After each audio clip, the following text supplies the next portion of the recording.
To be fair, that's funny. Somebody. Yeah. It's almost like I was deliberately trying to sound terrible or Yeah. something. Hello. So, okay, I'm Hello. back. I'm recording. Yeehaw, because I don't edit these at all. All right. Oh, fantastic. Yes. No. It's beautiful. Okay. So, yes, I'm recording this. This is for the channel Shadowlight Stories and whatnot. It's me, Skylar, your host. We got Craig, we got Will, and we got Joey. All here. We're gonna talk about some D&D stuff and other things like that, and just have a generally good time fucking around. And I always get metal billing. Mm-hmm. So, Yeah, you know what's really great to be the and co-star, you know, what's that, Joey? and Craig, and then you get Will, and then it's like with Joey, you know. Okay, I'm gonna. Yeah, no, you always want top billing or bottom So, billing. You, never thought Yeah. never is Joey. That's not Fallen me. from Glory is I should change my Will. name.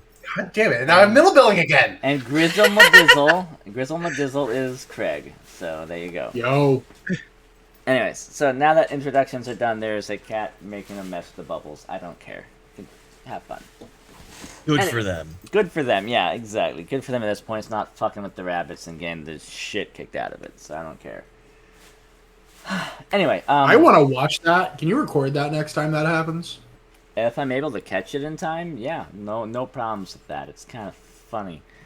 Anyway, That's why I want to watch. yeah, let's see here. Sounds funny. So let's start off with a few basic things. So let's do some sort of structure here. Let's start off with, okay, maybe we should talk about like our first memory stuff of like D&D, of where it was like, you know, our first like session of D&D we remember, and then like our first one where it was something different, where we knew this is okay, we're in a different era of us playing D&D. Okay, I have a question then. Yeah. How PG is this channel? I know it's you, so I shouldn't have to ask, but I feel like I should. I really don't give a damn, but you know, oh yeah, is it the one with the? Yeah, Like, yep, yeah. You gotta talk about that. Is that's players, man? Players being players. The players. Fucking A. The players being players. Okay. Yeah. Well, my players being players at the time were Caleb Savercool, Ethan, and Lewis. So that was a fun mix. Was it? Well, it was a mix, because they were very different people with very different boy. styles. Yeah, and like you guys still new, so you had no idea how to set up like a session 0, talk about appropriateness, No. any of that stuff. Nah, none of that. No, not at all. Three of us had never played D&D before, and Lewis had played it exactly once, like 10 years ago, Yeah. for like 3 sessions. And that was 10 years ago. Yep, So- Yeah. definite pro. Yep, 100%. Pro player right there. Yeah, I mean, none of us, cared. It was drastically inappropriate, but, we were all inappropriate people, so it didn't really matter. But, Yeah, if exactly. you don't know, if you aren't friends with all of the people you're going to play with beforehand, you should probably discuss what's okay and what isn't. Yeah, definitely do that. Like, holy shit. I was relatively familiar with what they thought was okay, and it's impossible to make me uncomfortable. I dare you to try. Yeah, no. But if anyone was gonna run a game of Mage the Ascension and it's just all about sex and drugs and raucous detail and stuff, he'd be able to run it without batting an eye and just be like, yeah, that's what's happening. Okay. Detail. yeah, if people want to run that, hit me up. I got you. If you want to be like monastic clerics with oaths of celibacy, and there are no women in the world, I can do that too. I don't really care. Yep, he's got the spectrum, man. Well, we don't have to use that word. Wow. Hey, thanks. Okay, yep, you know what? I would say retract that, but nah. I'm gonna keep saying it to Yeah. Go on. I'm gonna give people the wrong idea. I do have problems, but not those problems. Oh my gosh. Yeah, like when I was on Twitter, I had a thing where they were shoving autistic people and like ADHD people in the same little group, and I was like, "We have dramatically different problems." That's gonna start a fight. Yeah, I was like, Anyways. Yeah, no, I remember that era too because my brother falls under at least one of those, and they kept diagnosing him with different shit and giving him different like medicines like every other year as they were trying to figure stuff out. Yeah. Oh, you should have grew up during my time frame where they just gave you Ritalin. I was allergic to all of the things. Yeah, that sucks. Oh, yeah. Oh, I was diagnosed with ADHD at a young age, and they kept putting me in different shit, and different classes, and Which Yeah. is fascinating because you're the least ADHD person I play D&D with. oh no, I am legitimately was diagnosed with ADHD as a child.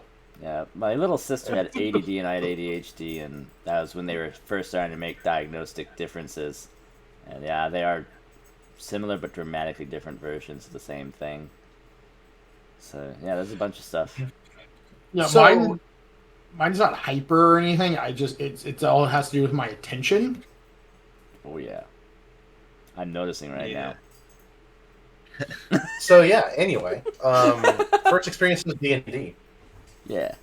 I played a short campaign initially. The very first time I played D&D was almost immediately after 5th edition was released. There was exactly one adventure book, and we picked it up, me and my friend Lewis, and we invited a couple of friends to come play, and none of us had any idea what we were doing. I was elected DM, and I tried to make it work. And it was, we followed very few of the rules because I didn't know what they were. And we kind of just made shit up as we went along. It was fun, for sure. And that campaign actually went a decently long time. And it got progressively more insane the more people that joined us. Yeah. There was a time that Sarah got knocked off the tower, and she had like 7 different ways to save herself. And she's like, you know what? Well, I'm just gonna go with my first instinct. I'm like, and what's that? She's like, I'm just gonna let myself fall. I was like, that's a choice. You can technically do that, yeah. Yeah, there was the time David got slammed into by like a trap and took all of his health, doubled -1 in a single hit. It barely didn't die. Jeez Louise. Michael like threw his axe like into through a portal that was connected to like the far realms, and it came back out at him and struck him in the forehead and corrupted him with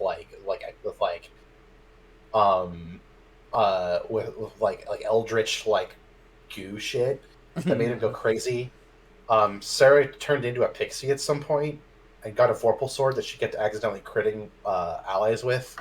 Oh, I was there awesome. for that one. Yeah, that was the first campaign I ever ran. It just went really long, and it progressively got more and more insane as it kept drifting further and further away from the book.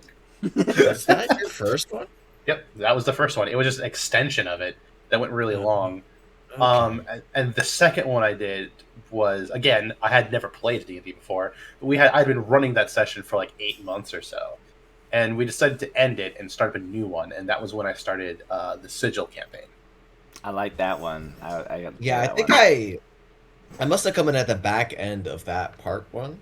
Mm-hmm. Because I remember the Vopal sword and Mike and the goo, but I don't remember any of that beginning shit you talked about. Yeah, no, that was Wow, like you guys it were was really new to this when I met you guys. I thought you were kind of Yeah, new, no, but that- you were way newer than I thought.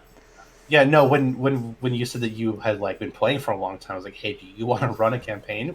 Because I remember the reason I asked you was because at the time, and I said this at the time, and it was true. I had never played the game before. That campaign you ran for the first campaign you ran for us was the first campaign I ever played in. Wow. Yeah, that's. Yeah. I had Yeah, run wow. 2 campaigns before that didn't finish. You know But what? yeah, that It first- explains a lot that Norman was the most like like a player character for what I Uh-huh. knew, and I was like, okay, he's that kind of player character. And everyone else is like, I'm Yeah. not sure what y'all are doing. I Well, don't yeah, know Norman what had your played. player style is. Now Yeah, I know Norman why. had played the game before. He And was a like lot the of other others. person. Yeah, and a lot of others. But yeah, as time went on, we got more and more and more friends, and more and more people played. That first campaign, I think, total had like 14 people in it. Never at once, but like people kind of came and went and stuff, and it was like a revolving door of people who like were like, because it was the first campaign we ever ran, and they were like, we knew a lot of people, and so we're like, hey, you should come play with us. People would go like, all right, I'll give it a shot, and they played for a few sessions, and then like they're like, yeah, it's not my thing. Or in Michael's case, he joined the military and left. And then there was Tanner who moved out of state, and Ethan Oh, who is that moved what out of happened? I state. thought for sure Tanner just died. So I'm glad he just moved out of state. That's He nice. did, yeah, no, he moved out of state, and then he came back for a few months. I think he left again. Yeah, But that okay. campaign went a long time, and it with a whole bunch of different people, and the more people kind of came and went, the more it just got insane and ran off the rails. Yeah, Tanner reminded me of like a lot of the guys who I knew over by like Diamond Mall to the docks and whatnot. Who they would I mean, mug people, just stab them and take their bodies and sell them. I can But I can those understand guys why who you just would get that. disappeared.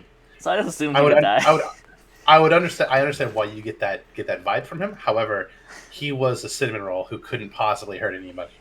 Um, I So, he like I'm happy he was for also him. he's also a perpetual stoner. I don't know what was wrong with. I don't know if he had like a sort of diagnosis or condition or something.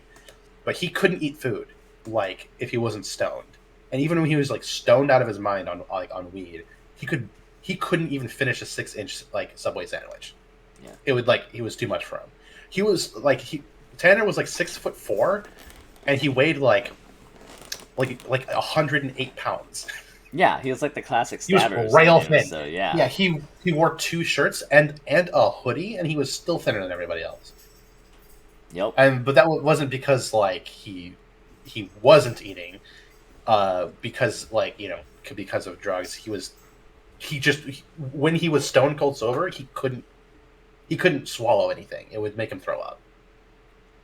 Yeah. Man. Yeah. No.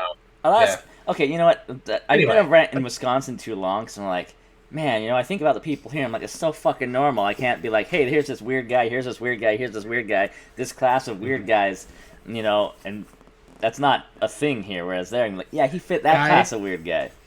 I'm sorry, but you're the weird guy in Wisconsin. I know, it's fucking weird. Yeah, but he's alone. That's what he's saying. Yeah, When you where have- are my freaks? When you have like hundreds and hundreds of square miles that are known for their production of cheese, you're not going to find the most interesting of individuals. I don't know. Cheese is great. Yeah, cheese is great, but it's boring. It is pretty boring. But, No, cheese is perfect. gotta like cheese. But yeah, continue. Yeah, anyway, so we went from the first campaign, and then eventually so many people had joined and made things insane that I was like, you know what, fuck it, we're like starting over from scratch. We're gonna do a do-over. But now that I know what I'm doing and I've learned most of the rules of 5th edition, I was like, you know what, I'm confident enough to build my own setting. So I took the concept of Sigil and I ran with it to left field. I like extrapolated it out to 11 and made it insane. And then we had a blast. It went, everything was crazy. I summoned the horse. From start to Exactly. finish. You definitely summoned some horses. A horse or two was summoned. And Horseman 2 died. I mentioned the shit story about the chest and whatnot in my video with Cody's character who became a chimera. Oh yeah, yeah. That was that campaign. I shit in the chest. Yeah. And then Mike, who is a different person from Michael, he there was a time he lit that entire town on fire. Yeah. Um, Yeah. Yeah, I killed that was the dude. It's like we used a bunch of homebrew, even though none of us still really knew what we were doing. I did not understand 5th edition. I'm just saying, that's my first 5th edition game. We broke a lot of rules deliberately that time, but He still did. Pretty much no one was playing a base class. We were on like the D&D wiki, Yep. like homebrew that like we were we were just like we were pulling off the website and like Kenai could make 38 attacks in a turn or something like that. And this is why I assumed you guys had been doing stuff a little bit longer, because I was like, oh yeah, you know, they're fucking around with these things and stuff, so they know what not they're at all. doing. But yeah, No, no. we were. They're like, I have no idea. Just fuck it, throw Godzilla in there. My main takeaway from that campaign was that Hayden was a Denil. I am a Denil! No, yes. No idea what that is. God. Yeah, of course you don't. I don't. Don't worry about it. Your But he was would've- that when your brother was the Bee Forged? No, No, he was the Bee Hayden Forged was in the mine. Bee Forged. Wait, what? Huh? Was he Bee-Forged in mine? Hayden was he the Bee. yours? Hayden made the Bee Forged. Was he also the Bee Forged? Yeah, because that was in Sky's campaign, which was the next. So I ran the Sigil campaign for another good number of months, and then I kind of ran out of creative inspiration, and I was having some personal issues in my life at the time, so I didn't really know what to do. And then Sky's like, I was like, "Hey Sky, you said you've run campaigns before. Would you be willing to run something?" And he was like, "Yeah, sure." And thus began the Legends, and that was when like D&D after once we got a little ways into that campaign, that was when D&D started making sense in my brain. That was when everything sort of clicked, and I've now locked into this path that I was put upon forever. Mhm. I think. Yeah, I did not know it was quite so early in your D&D career, but yeah. Because during his campaign and stuff, I was telling him like, hey, my character gets this little main dimension thing and stuff here. I set up a farm. I'm growing amaranth and these plants in conjunction to deal with these pests and stuff. And he's like, yeah, that's great. You know, you got this much more your crop yield or whatever. And he's just pulling it out of his ass. But I just assumed like, he had all his paperwork and statistics stuff down for it and whatnot, like I would have done. And, I made everything up on the spot. So All I of was it. like, all right, cool, I'm doing well. But he was like, nah, fuck that shit. And I've sort of adopted this nice, I toned down how much I give a shit about the rules a lot, over time. As weird as that is, even though I started off fucking up the rules and having them backwards and stuff, because I tried using THACO with like 3.5, and it was bad. Yeah, I've gained more respect for the rules over time. I used to just when I first started, I'd someone would ask how something worked, and I'd just flip through the book for 2 minutes looking for the rule, and I wouldn't be able to find it. I'd just be like, fuck it, and I'd just make something up.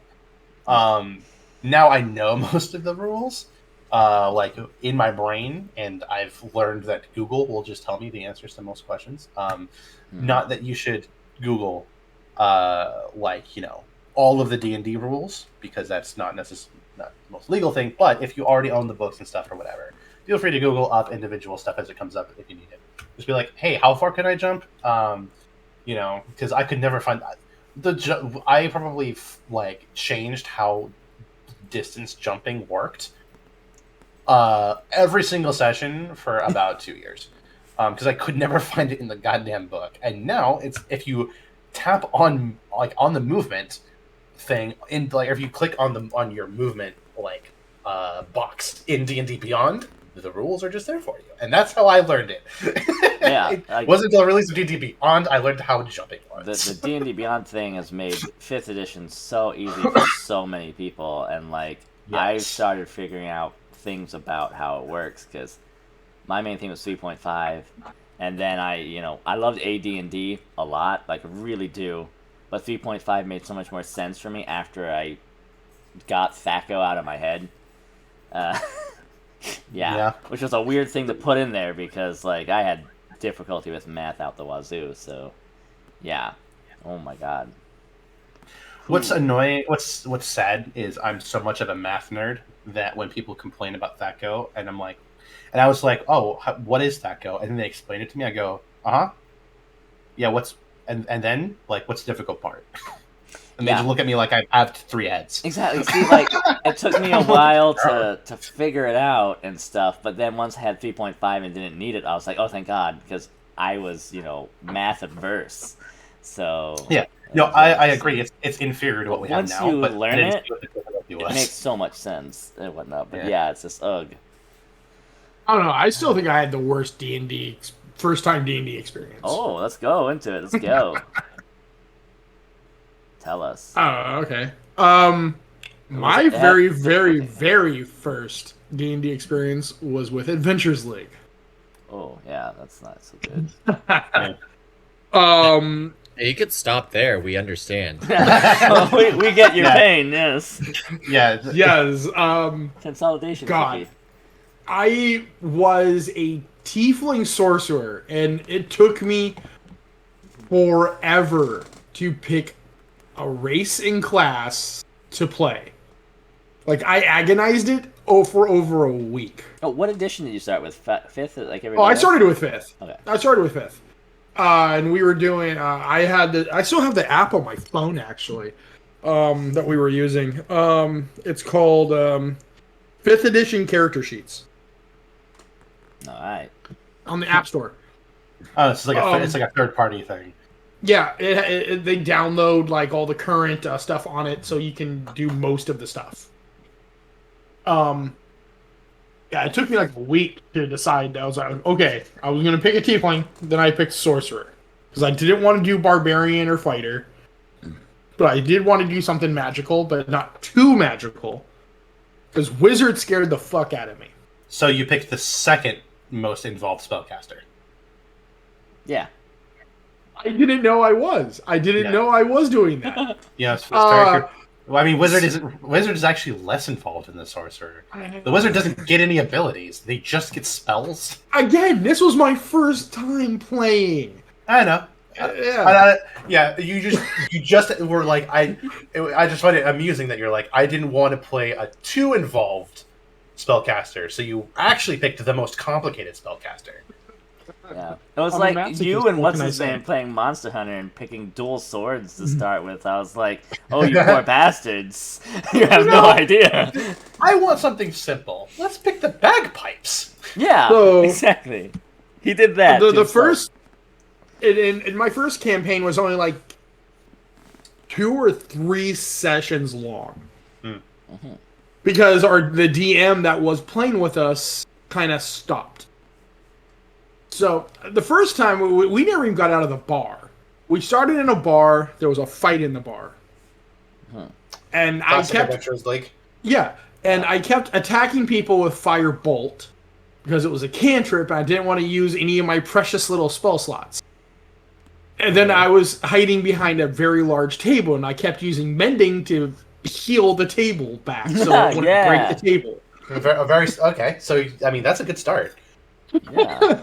And yeah, once we ended the thing, we never really got out of the bar, and that was the end of my very first. Yeah, because How did you guys spend 3 sessions in a bar? there was a large fight, and we had to go and interrogate this one guy who was on top of the bar, and it was a thing. Were you all like shrunken down to like 2 inches tall, or was this just? No. Well, I mean, it's Adventures League, so there couldn't be anything fun like that. What am I saying? No, yeah. So Tiefling Sorcerer was my very first, and I didn't even pick anything like truly interesting. I picked Fiend Sorcerer, We can talk about my first Tiefling character a little later, but let's continue. Is that the and and when I found out how fun D&D really was, because Adventures League kind of sparked my interest. But it was my first campaign with you glorious bastard. Oh yeah, when Jonathan said, "Hey, my friend Craig, just bring him in." Is that when? Yes. Oh my gosh! Yeah, Wow. and then I ended up being a Warforged who grabbed a magic orb that destroyed magic, installed it into my mouth, and used it as a breath weapon to destroy your magic puzzle. And that was when I was like, you know what? This game is fucking awesome. Yeah, like, yeah. I gave a Warforge a breath weapon, and that was great. Yeah. Well, see, when you like the narrative, like gameplay, is so much more fun than strict rules gameplay, which is why like we all hate Adventures League. We Well, do. what really we really sucked is not that Adventures League I players. gathered. I got gear and stuff, but I wasn't allowed to keep it in Adventures League. Yeah, it's something about like gold I wasn't or allowed to value. keep. Yeah, I wasn't allowed to keep anything I got in Adventures League. I had to buy it through Adventure League points, and I was like, no, I'm sorry. Yeah. Yeah, it's It weird. was Adventures League is a whole like BS thing. We're like, oh yeah, me as the character found like all this cool treasure on my adventure, but in order to take any of it with me into the next adventure, I have to like ration like this arbitrary currency that I earn, which determines the power level I'm allowed to be going into my next adventure.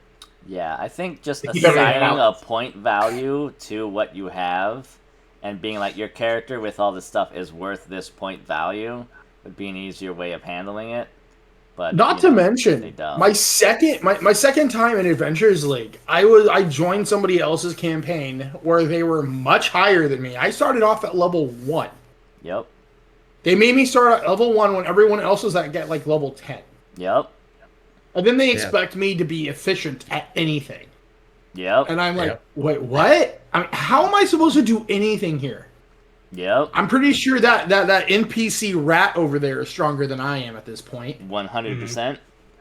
So I just tried to stay out of the way and not die. That was the best I could do. Yep. Yep. Another reason to hate Adventures League. Because Yep. at least at least for the very first time, we're going to be playing a campaign where if you die and just run out of stuff and you have no other resource to fall back on, you will have to start over again at level 1. But it will be designed around that. Yeah. So you'll still have stuff you can do. Yeah, exactly. Yeah, but it's a even- world, not a story, so you won't be stuck into like the Mad Wizards thing where Yeah, the you're not gonna be, like, CR walking up to the- 17 monsters every corner and whatnot, and if you touch a trap, Yeah, you just but- instantly lose your soul and are dead. Even Yeah. if I die at level 12 and I can't be reborn or brought back to life, I can create another character at level 12 to keep up with the party. In normal playing with us, that would normally Yeah. be the case. Yeah. Yeah.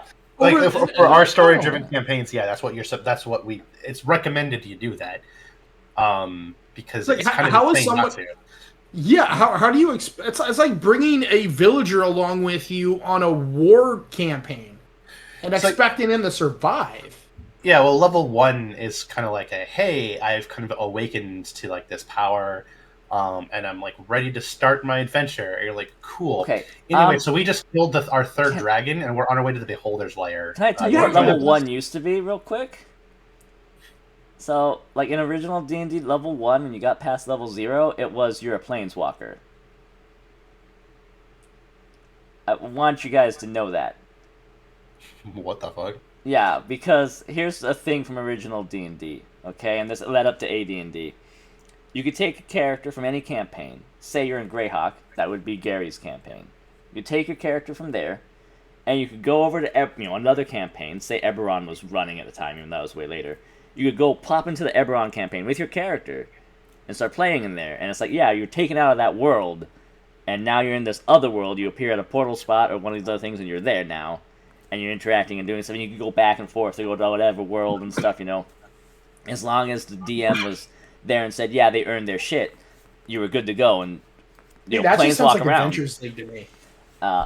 It was nice, though, because you could wind up being level 17, be a level 17 Minotaur who got shape-shifted into a chinchilla, and, have 200,000 pounds of cardamom, and then go into a world that doesn't have any cardamom, and start trading that shit, and just, do that, whatever you want, and that was fine. It wasn't like, oh, no, da-da-da. But they had a thing in place where all these things had stuff where, it's like, okay, this guy's worth this much or whatever, but they're Gare, so they're good. As opposed to none of the shit they actually have they get to keep. It was like, no, they keep all their shit, they have all this, that's what they are now, it's now in your world, deal with it if you want to, or say, nah, we're not going to have you on our table tonight. Yeah, it was neat. But yeah, basically, once you became a character, which is level 1, then your character could go to other planes and stuff like that and go to other games. So, Hmm. yeah. What about you, Joey? Okay. So my very, very first D&D experience was actually in tech school. And we played a Game of Thrones, I guess kind of flavored. I assume it was 5e. I had no idea what was really going on. I was just like, one of the guys there, like Kissiday, I think was his name, was like, "Oh, I really like D&D." And then one of my other friends was like, "Hey, I run D&D campaigns." He's like, "Hey, we should do that." And then they invited like everybody who was in our class, and like 3 of us showed up, um, not including the DM. And as someone who has still never watched a single second of Game of Thrones, I was Good man, good man. more lost than everybody else. But hey, um, was playing a game. Um, Of Thrones. yeah, a Game of Thrones. Yeah, there was Well, the Game of like the Fire. guy, like our like DM was like dropping like all this like I don't know, like hints at like stuff that was obviously related to Game of Thrones. Like, oh, you see this symbol or this sigil, or in your dream you like get this like picture of this thing, and I was like, yeah, uh huh. Um, I'm gonna shoot that guy over there with my bow and arrow to distract them from my brother over here who is trying to break into this safe. Does that sound like a good idea? And he's like, well, you do it, so it doesn't matter if it's a good idea or not. Very Game of Thrones. Doesn't matter if it's a good idea or not. You do it. Yeah, yeah. It was still a good like. Obviously, I'm being very lost. Like the whole narrative piece that he was delivering wasn't the best of me, but I still have a very vivid memory of we went there because they had like I guess one of the rival clans had like killed one of our people, uh, um, and like he Kissaday, because we were all playing like brothers from the same house, Yeah. jumped from a balcony with his great axe and split the guy in two in the middle of a theater. So That's that badass. memory, yeah, that memory sticks with me to this day. Mostly because of all of our reactions. Like it was like watching a sports game. Like your team just won like the championship league of whatever sport you enjoy. We were all like falling out, just like screaming at the top of our lungs. Yeah. It was a very visceral experience. Yeah. And then I guess in like if you I'll go like the anime way. It was like, oh, that's the first time I played D&D, but the first time I like knew I was playing D&D. hmm Um I I wager to say it probably wasn't actually until your second Skyship campaign, like obviously Oh like yeah. with your first one, like you and Will's other ones I played, but I wasn't really sure what was going on. And like Craig, I was like, I don't want to touch a spellcaster because they seemed kind of complicated, And the even though components thing too really scared me. Little did you know, Yeah. spellcasters are the easiest thing to do. Yeah, but I was like in my mind because everyone else was playing like magic people, and you were like, "What's the spell save DC? What is the attack DC on the blip?" And I was like, "That just seems like extra math. I don't want to have to do it, especially I'm so new." Oh You chose like a God, cleric or something, right? no! My very first thing, in Will's first one, well, with this group, I would say at the beginning of this group, like Will said, we just picked shit off Dandwiki at the time. So I played like a projectionist who like just summoned a Swords. yeah, I just summoned swords and would throw them at people. Like hurl them like projectiles. And then in your campaign, I played another homebrew class that was just dubbed Vigilante. It was essentially just fighter, but with like increased performance and stealth checks. Yeah, it was like it was someone who looked at it was like, yeah, I kind of want to play like a fighter rogue like multi-class, but only Yeah. just barely. Yeah. I think I remember that character more clarity just because of what was going on with his family life for some reason.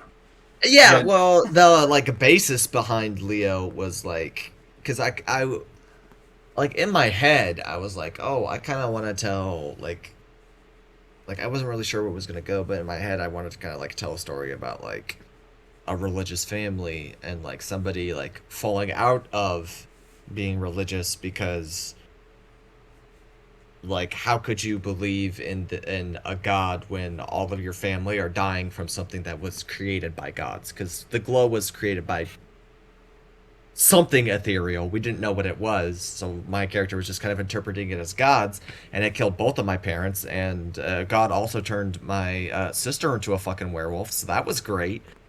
Um, Well, but sent that was a like, gay werewolf to her as well, yeah, like, yeah.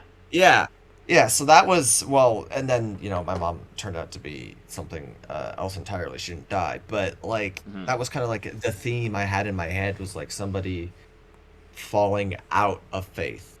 Um, that's not what happened, but that was the theme I went with in my head. Um, and I would wager to say that probably didn't come across. I definitely recall that character interacting with a religion a lot, Mm-hmm. but much like other campaigns that I play in. And this has kind of been a chronic thing that I've kind of always done. But if I'm playing Hmm. and my character's not there, I don't listen. Yeah. My ears turn off. It And I has have been no idea what's going on. very nice for very storied campaigns. That has been a I very have interesting thing for that. I have been genuinely blindsided by stuff that was spoken at the table while I was sitting there staring at the DM in the face while they said it. Because I wasn't listening because my character wasn't there. And that is just something that is intrinsic to my brain. So a lot I of that did the stuff that your same character, thing. a lot of things that Leo ended up doing, he ended up doing mostly by himself. Facts. So I didn't hear most of it. I wasn't really listening, but I did like pick up on a few things here and there, things that were like sort of mentioned offhand. I definitely remember him having a connection to religion. Yeah. Um, but yeah, that was man. My character in that campaign was also quite absent quite often. Um, Yeah, it When you helps were when your on, you character were is. on. yeah, To Yeah, be so fair, I started doing the same thing during World of Darkness. Hmm. that was It easier yeah, because made we were things over interesting, yeah. Discord and yeah. yeah, we had to actually explain things to each other, and it. I actually, that's probably like my favorite part of World of Darkness was like Yeah, coming back and being like, okay, because unlike Will, my idea is I want to pay attention so people don't have to recap it to me. I just like assume they'll come back and be like everything that Sky said, and I'll Yeah. be like, okay, it's a good thing I was listening. So now I don't have to hear it like secondhand through somebody else's like thing. hmm Um, but like you said in World of Darkness, when we took that approach, I found it a lot more fun than I was expecting. oh, absolutely.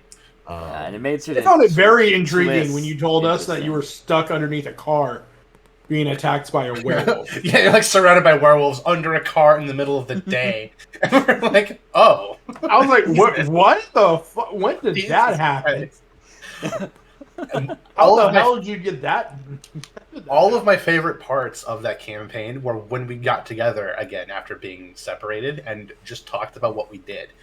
Because I distinctly remember loving to go last because I would just speak from my character's perspective, and I would sound like an unhinged madman Yeah. describing what I was doing. Oh, it's It so was so fucking much good. fun. Oh man. yeah, and then going back to like the first like I'm playing D&D thing there. Like I said, I think it was probably Sky's second Skyship campaign, even though I played the jokiest of joke characters. That is an odd Uh, one. The robot chef, right?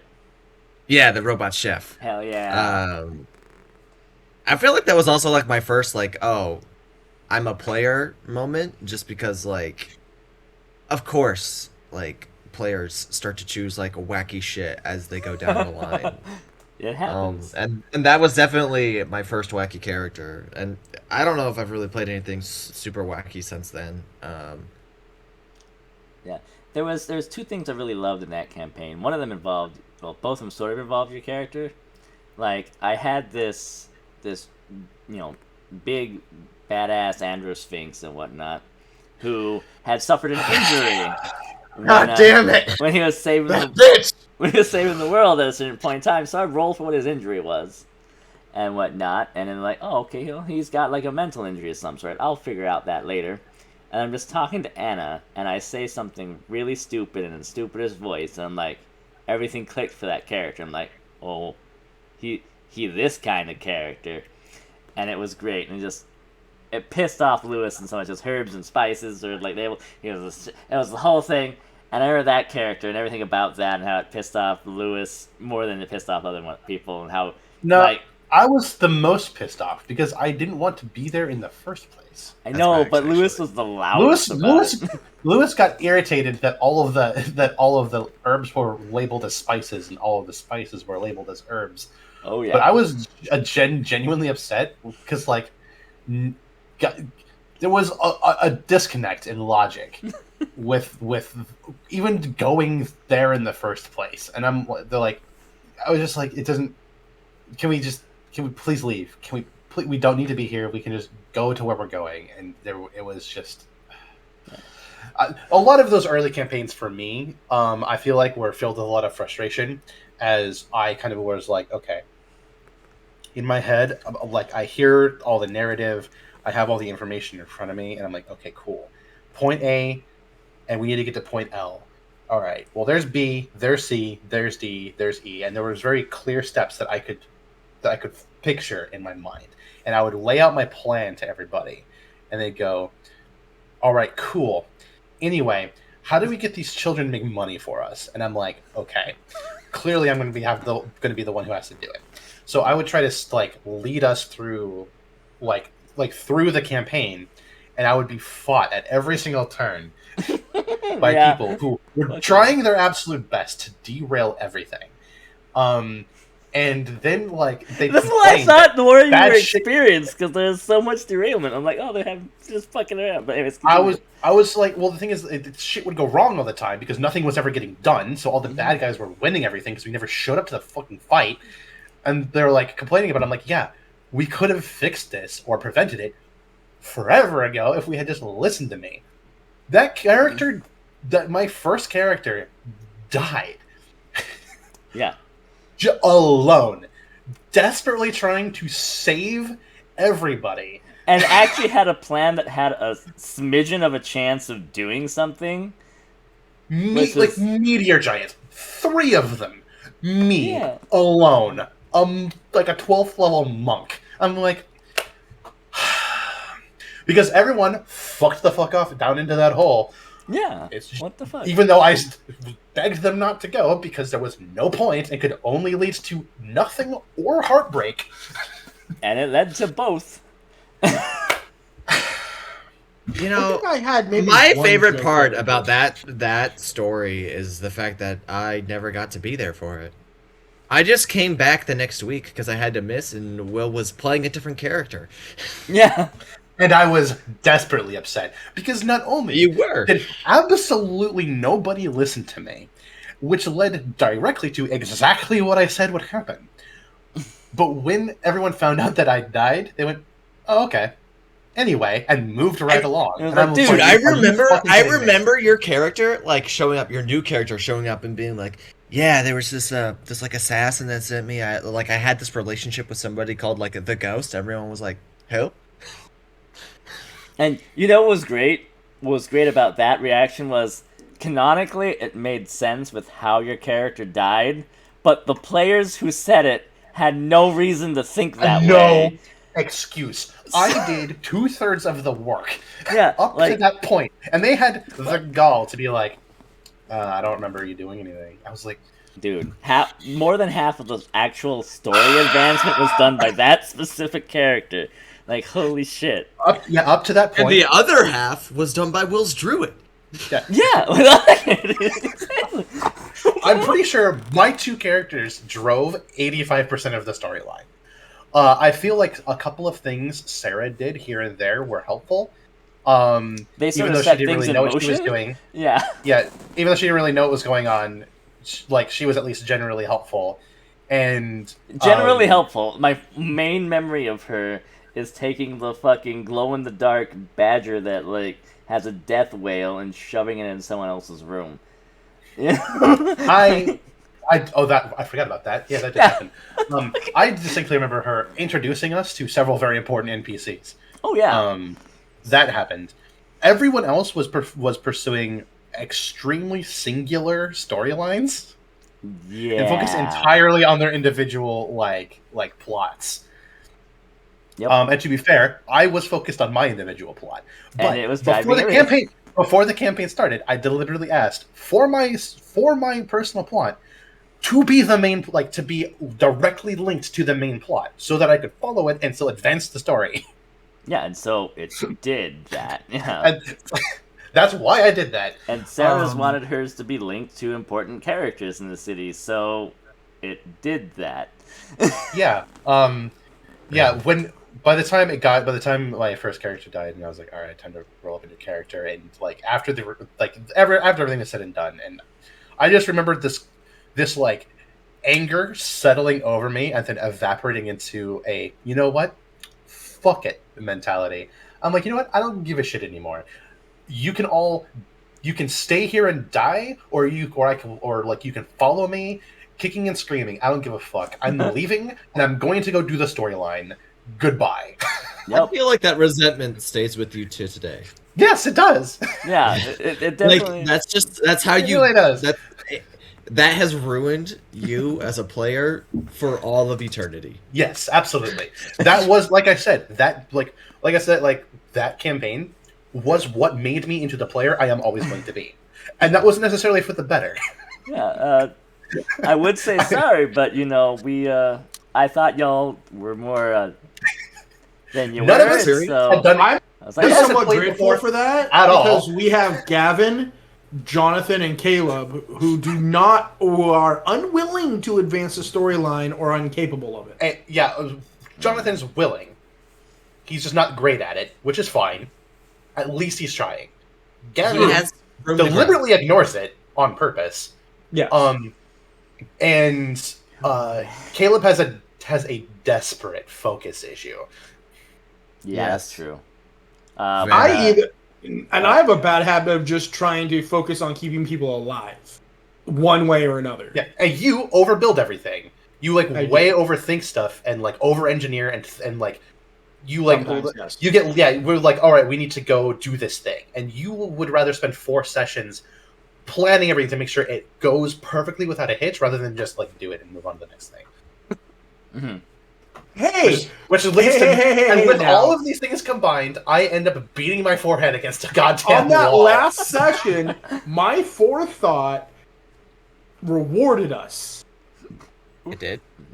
Yes, I had my dragon follow that stupid blue tiefling bitch throughout the entire fucking town until they got Didn't reward you though. You guys got nothing for it. Also, you No. realize I tracked her down independently of the dragon, right? No, I originally gave you her coordinates because of the dragon. And You told me then which you direction followed. she went. Yeah. Coordinates weren't a thing. None of us have a GPS. Yeah, You still. you said like north, and I went okay, and I went north. I was still He picturing in my get- head that I was giving you directions on where to go. I mean, you were. Because I was able to see everything through the dragon's eyes, and I can still speak to you. So I figured I was just helping you along. I mean, I made the roll, and I didn't receive advantage for assistance. Ouch. That's terrible. Ouch. That's I terrible, just did that. Joey. Ouch. Anyway, And speaking of forethought, who put all those snares in the vault? oh, I would have done that 100%. In fact, I thought it would have Yeah, been but I hilarious if took snare. Jonathan stepped into it also to poke fun at the other guy that did it, and then Oh yeah, you guys would have been totally fucked if Will didn't do that. Yeah. Like not only like the thing is when At the end of the day. like I plan everything out before the campaign starts, not during the session. Before the I have had snare as a spell this whole time. It is a first level spell. I have always had it. See, in that, like every time I play a spellcaster, I always pick locate object. Except I wasn't able to do it this time around because I didn't see it in my goddamn spell list. You were able to do it. You just didn't. You just forgot. Yeah, I just didn't see it, and I was like, okay, I guess this character doesn't have it because I've never played a cleric before. I would like to say, in regards to this whole thing here, Yeah. get fucked. I'm pretty sure I've only made like one real joke character. And that was my Aarakocra. Yeah. No, No? that was not a joke. He couldn't read, and he even had a shirt that just said disguise on it. Yeah, that's not a joke character. That's just Oh, you're role playing a low intelligence character. Correct. I thought it was funny. It was funny. That doesn't make it a joke character. A joke character is playing a robot chef. Speaking of your robot chef, tell us more about how that went down and what made you realize you're playing D&D with that. Yeah. Yeah, what Oh. what part of that character clicked with you? What part of that character clicked with me? It was definitely the competition with the Androsphinx to see who could cook a better meal. It's a stupid click, but that's what clicked with me. I was like, oh, this game's like kind of competitive. Aha! Nice. Because I was wondering It's if it had been fascinating. that, or if it had been the part where you were trying to tell this super fucking proud, reverse-handed Catman that, like, his little minion's setting up a bomb to blow his ass up. You know? Because those are both funny fucking did that? scenes. Bro, I don't remember that. I have like 3 very distinct memories from that. What's I have up? a What was lot he? of- The Androsphinx, Yep. me falling out of the skyship, and Lewis being mad at me because I decided to play it as a joke and just say, fuck. And Lewis was like, that's all you're doing? I'm like, yeah, I'm just gonna My first instinct is to let myself fall. Yeah, my first instinct is like, I'm playing a joke character with a joke class and a joke race. I don't care. We were I all, would have just started flapping my arms.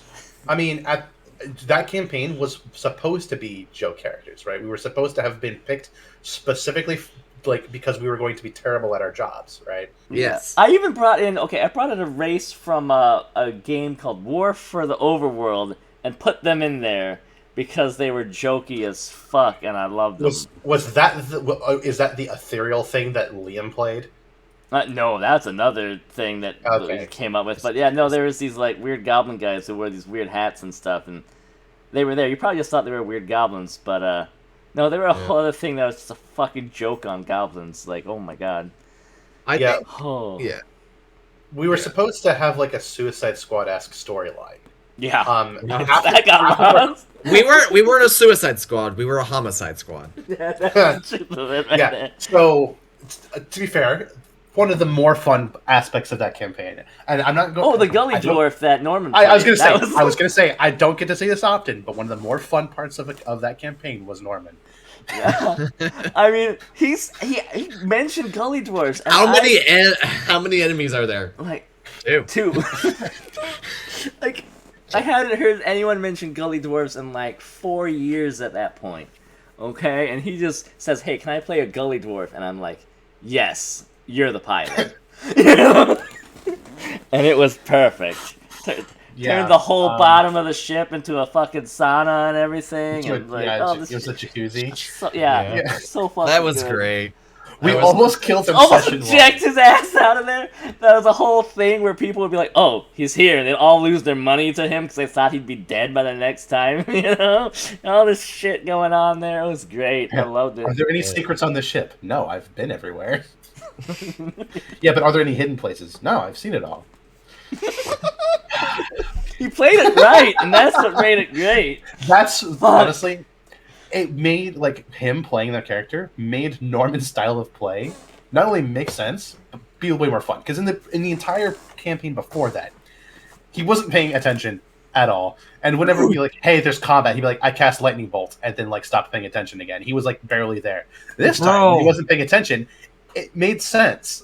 Yeah. I remember Norman didn't make it once, and I remember playing at his character and seeing all this fucking dope shit. All of And the abilities, because he was like a bard. He has like 1,000,001 abilities he never used. And he had like dope weapons and shit, and I was like, why does he only cast lightning bolt? Like, Yeah, I remember asking that at the table. Yeah. I'm like, he has this sword that does like a multiple elemental types of damage. Mm-hmm. Why doesn't he use it? Yeah, you read and you're like, wait a minute.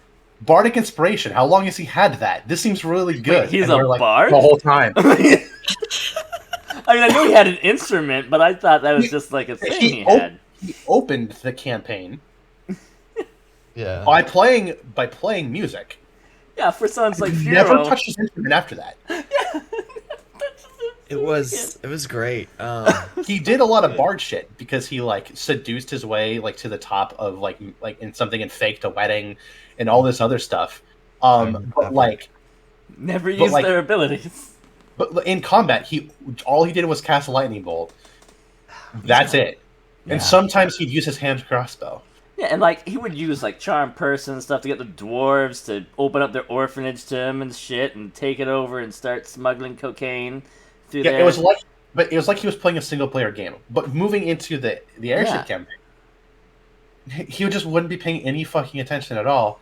And they'd be like, "Hey, Norman, what do you do?" He's like, and he'd just like say some like random bullshit that didn't make any fucking sense. But because he's a gully dwarf, we just went, "Oh, okay."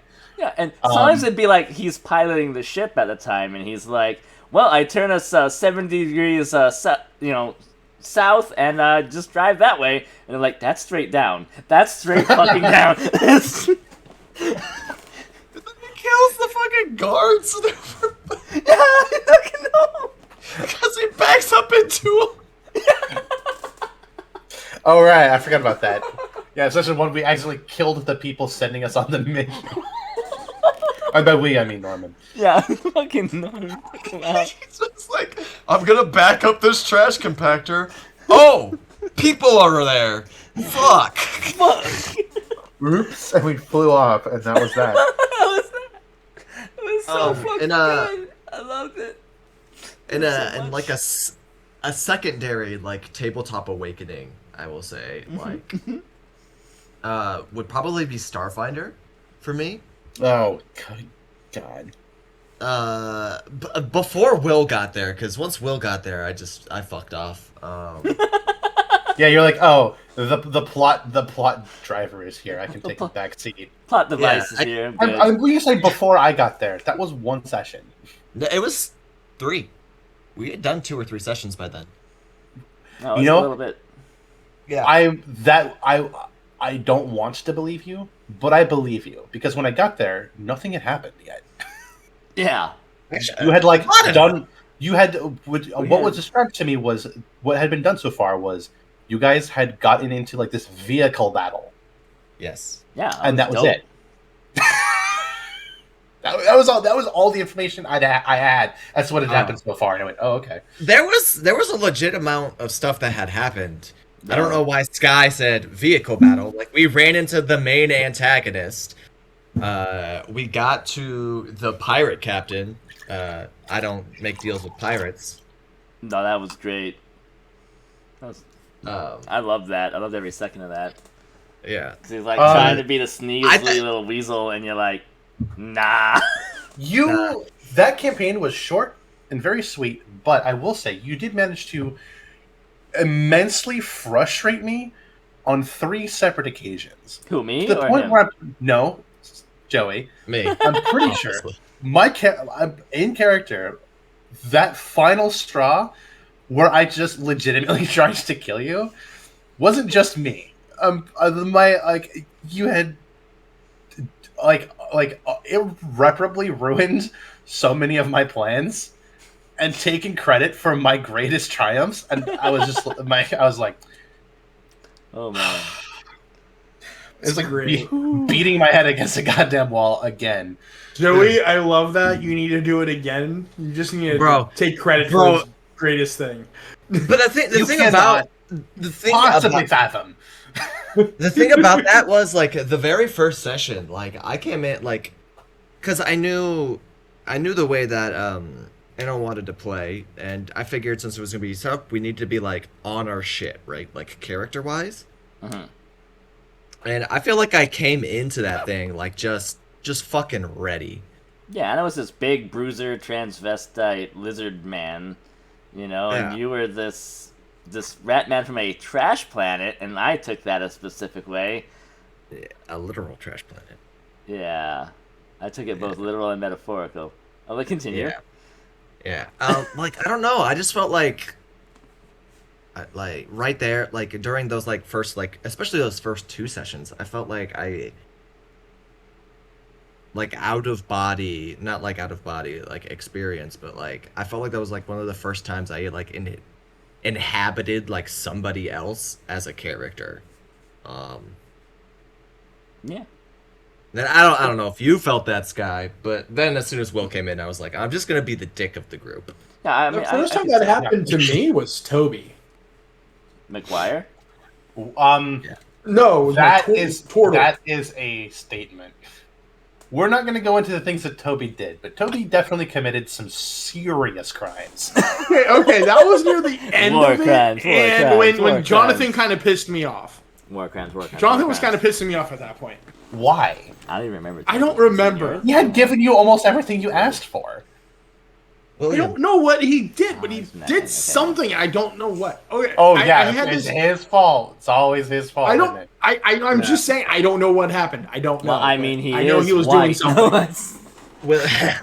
William, would you like to I- recount your 3 plights to Craig? To the it wouldn't be just to Craig, but this would Yeah. be to the audience. To the Yeah. audience. All one of them. There were And that one is me. there were 3 separate instances where legitimately I just wanted to cut off your head. Who? Me? No, Joey. Joey. was the Oh, star during, okay. during Starfinder. The Good. first, I haven't pissed you off that much yet. twice was because he deliberately, completely, like, went against, like, deliberately, like, ruined what I was trying to do. And these were like minor things, right? It's not like, oh yeah, I was like talking to the shop. I was like talking to this guy in the desert, and he happened to have a shop, and he randomly killed him, right? Like, yeah, that's kind of annoying, but whatever. We can move on from that. When I say he ruined what I was trying to do, what I mean is the first one is kind of the main one. The third one, I'll give to you. You had a point. It still angered me to no end because I also had a point, but you did have a point, and it turned out okay. The previous 2, the first time was because you ruined what I was doing, and the second time I really wanted to like straight up murder your character was because you took full 100% credit for something that was definitely 100% me.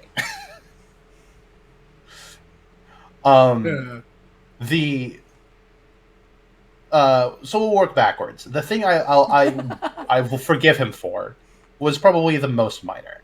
We were like investigating into like this company or some shit, and we were like doing interviews and stuff, and we got some clues that were leading us to this place. And I was like, okay, we're going to go here. I don't know what Joey's character learned, but I had metagame knowledge because of something that got leaked. That where I said we were going was wrong, but my character thought that it was right. So I'm like, you know what, we're gonna go here and do this. And Joey's and me being the captain and the leader at this point was like, all right, we're going here. Joey, as the pilot, just says, "Fuck that." Like gets in the seat of my ship and starts flying in the direct opposite direction. I did try to stab him through the chair. You did. I did. I did, to be fair, do damage. It was, I like one, but I did Nice damage. share. Which Nice is more share. damage than that character normally did, because I couldn't fucking hit anything, even with a plus 17 sword. You couldn't. I don't know For why. some fucking reason. But anyway, He I still will has forgive an you. issue. By We the way. did, we did go to the right area. No, you don't understand, Craig. This is worse because that sword had a plus 17 to hit. Yeah. I still missed. Yeah. That's awesome. And it's not like I had negative strength either. My strength was not great because I was a spellcaster, but I was a dwarf, so it was like still like a +1. So like, anyway, not the point. The point is I'll forgive him for that. Backing up to the second most, to like the much more egregious thing he did. There was this boss, like this BBEG, that we weren't supposed to kill. Clearly, we didn't know that at the time, but he was significantly above our pay grade. But we were breaking into this installation, and at the front of the installation, at the door, there was a trap. And the trap involved having a ship cannon shoot you, which is basically instant death as well, for us and most things. So we saw it, we avoided it, and we got through. And I was a charisma caster with a charisma character, so I charisma'd the guy manning the door well enough to the point that he just straight believed that we were supposed to be there, that we were meeting the boss, and that the boss needed that cannon moved to the main floor for some reason. So we had this guy tow this massive ship cannon through the installation, and then we said, "Hey, where's the boss right now?" And he's like, "In that meeting room." And we're like, "Okay, cool." We give him a walkie-talkie, pointed the gun at that room, and said, "If we call you, fire the cannon." And he went, "Okay." So we went in to meet the boss. We tried talking to him. It didn't go well. So we're like, fuck it. We'll kill him. We attacked him. We realized very, very quickly that he was significantly higher level than us. It wasn't even like the same, like it wasn't even this. It was like he's playing a different game, right? We're like looking at, like we've got a +1, we've got like a +3 to hit and like a +6 to damage, and like, we can take like 2 actions. This motherfucker's got a +23 laser rifle and armor that made him take 3 shots from the fucking cannon. This one made for spaceships. I'm gonna specify this. Like, A ship cannon. A ship cannon. He took 3 We hits were like- from that. When we screamed into the, when we were like, "Hey, fire the cannon," and we all hit the deck, and he stood up from the blast and looked at us, we knew we had fucked up. This guy was on a completely different level. He had more hit points than a fighter ship.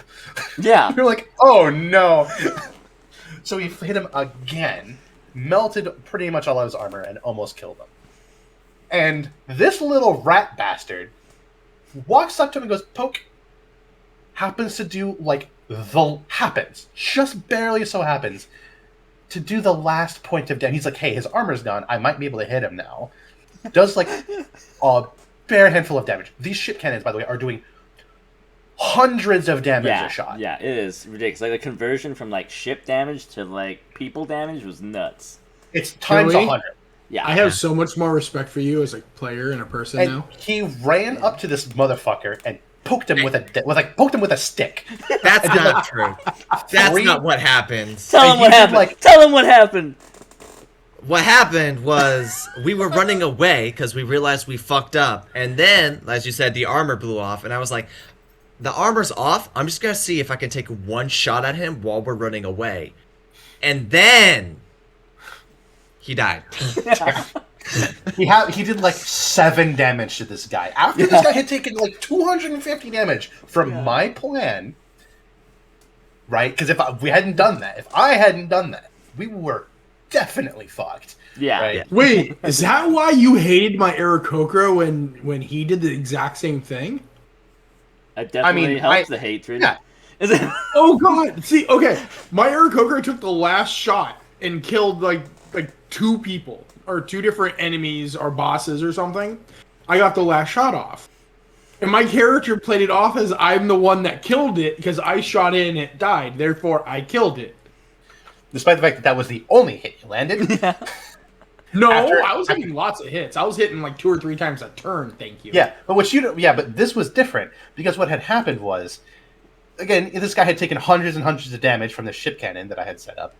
And when he got that one shot off, and it happened to be his last couple, like, hit points, the rest of the campaign.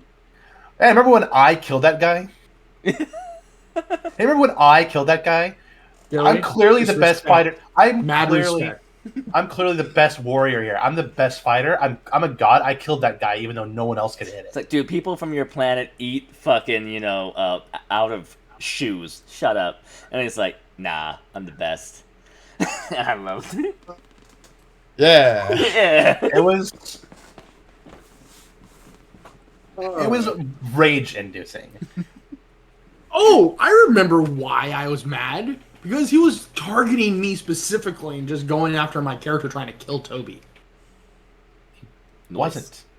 Yes, he was. You got that impression, but he wasn't. Okay. So, Toby was a fire druid turtle. Before we get into that story, I'm going to finish this one. Because Yeah. that was only the second worst thing he did. I thought that was the worst thing he did. No! No. That's not the worst thing I did. Oh, naughty. We're talking genocide level. Yeah.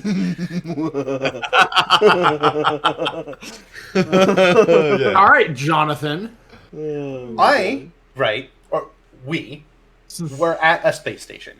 Yes, I knew it would be the space station. Yeah. Of course it was. This is the thing. Like the other things, I'm like, okay, whatever, right? I've gotten over most things. This still pisses me off. We're at the space station. There are millions of people on this space station. Millions, right? It's huge. And it's set up in 3 rings, right, that are connected, like wheel spoke type structure. And in the center is this ball. And the ball is connected to the innermost ring with spokes. There's 8 of them. When we were making spaceships, both Anna and Joey put points into weapons and armor. Weapons and armor are far and away the most expensive parts of a ship. So the rest of their ship had fucking nothing. They were tiny, they had a seat, and they weren't even like FTL capable, right? So they were I came fighter in. jets. Yeah, they were fighters. They had good weapons, they had good armor, but they were tiny, and they couldn't do deep space travel. So Joey's was literally a Tesla. Yeah. So I showed up and I was like, okay, Yeah. you guys both have fighters. I will make something else. So my ship had no armor. My ship had a weapon that wasn't even a weapon. It was called the mining laser, and it cost 3 points, whereas the next weapon up cost 25. Mm-hmm. And I put all of my points into rooms and size, sensor arrays, and an engine. Okay, so I had multiple cargo bays. I had 2 massive cargo bays. One cargo bay was big enough to fit both of their fighters. Yep. And I had the rest of my ship was huge. I had tons of rooms. I had a science lab. I had a magic lab. I had just below the most luxurious accommodations available. That sounds like something I would do. Yeah, but the only weapon on the ship was a mining laser. Now, the mining laser did significantly less damage than every other weapon in the game. Than every other ship weapon. It wasn't even close. The second worst weapon did 3d8 ship damage. The mining laser did 1d6. It was nothing. However, it had a unique property where it ignored all armor, all of it. All the 1d6 damage went direct to hit points. Yep. Which was unique. However, most ships had 100 HP, and I'm doing 1d6. Sure, I get to ignore the armor, right? But pretty much any other weapon is going to do way more damage than it, regardless of it.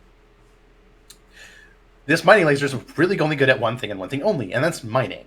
I was a dwarf in space. I was a miner. That's what I did before all this shit went down. So we get to this. So we're at this spaceship, and the AI core, the thing in the ball in the center, right, is massive AI, goes berserk. It's one of the bad guys sneaks in a virus, which makes it start to try to kill all the people inside of it, right? A real doomsday scenario. I get in my ship, and fly outside. Joey gets in his ship and flies outside. Anna stays inside to try to help people on the inside, right? She's on the second ring. This is important. Out of the three, there's the middle, there's the center ring, the middle ring, and the outer ring. She's in the middle ring, right? And she's like trying to help people. Joey's like, I'm going to fight all the fighters, like all the bad guy enemy fleet, right? Because he's like an unbelievably good pilot. He has an unbelievable bonus to piloting. They're never going to hit him, right? Yeah, he's like beyond an ace. He's like not only is his class ace pilot, but he like had like a plus. Like he had put every single fucking point into piloting and shooting. In session 1, I had a plus 31 to piloting. Yeah. Yeah. Nice. So Fucking A. I'm like, all right, you do that. He might be in a fighter by himself, but he can outfly and outshoot an entire fleet. I'm not worried about that. So I let him fly off to go do that. I'm like, I need to save the people in this space station. So I fly to the core. Now there are tons of defenses on the inside of this space station that are killing people, right? But the outside has almost nothing. So I fly all the way to the core, and I look at it and I see it's connected to the space station by all these spokes. So I start firing my mining laser and just start to cut through each of these spokes. It's not fast, but I'm making decent progress. I get through about like 5 or 6 of them. It doesn't take me that long, but I'm cutting along. And Joey blows up the whole space station. That is a slight exaggeration. That is essentially what happened. Actions he took deliberately and knew. He knew this would happen. He will claim that it was an accident, but he knew this would happen. Actions he took directly led to an enemy ship colliding with the core that I had almost finished severing from the space station, thereby saving everyone in the space station, blew it up with an explosion big enough to destroy the core, the center ring, and almost the entire middle ring. How can he determine where an enemy is gonna crash? Because he did it deliberately. Yeah. Here's the thing. With a plus 31 piloting, you can out again. He was outflying everybody. Yeah, well, so what happened? What happened was, Go ahead. my part of the, I definitely wanted him to ram into the core. It was only like 20 million people you killed, but It's fine. It's and fine. almost killing Anna. Yeah. It's fine. That's okay. The She bard did. saved her. We're good. Yeah. There was like a giant like Voltron like motherfucker staring me down, right? And I decided to essentially like, for your reference, Craig, I essentially tried to do like the running of the bulls with him and succeeded. And my success led him to go straight into the core, which then caused the destruction William was talking about. Yep. So he My just ship- chased you into the space station. Oh yeah. Yeah, pretty much. Okay. My ship And yeah, that's your fault. Okay. almost blew up. Anna almost died, and like uncounted, like millions and millions of people who I was about to save died. I hope you got And a lot that of took the experience for glory. that, Joey. Yeah, Joey I hope you got back to all the save us from experience outer for ring. that. Oh, The experience of millions of people. That should have leveled you up quite a bit. It should have. It really should have.